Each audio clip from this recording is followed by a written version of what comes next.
How to fix Warzone stuck on connecting to online services. 1. Check and improve your internet connection, like using a wired connection. 2.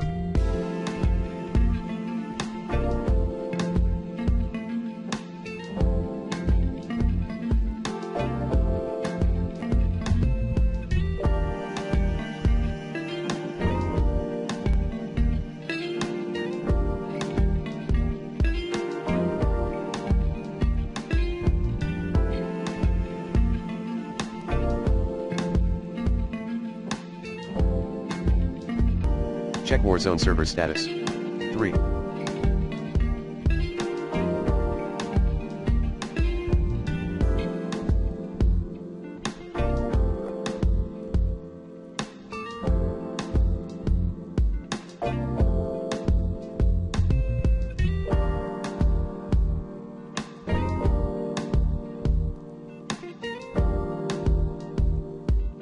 Update network adapter driver using the recommended Avast driver updater in this video guide. 4. Release and renew the IP address. Run these commands as admin: IP protocol configuration / release IP protocol configuration / flushins IP protocol configuration / renew 5. Change your DNS server via vent.cpl. Tool. 6. Link your Activision and Blizzard accounts. 7. Using the recommended NordVPN in this video guide.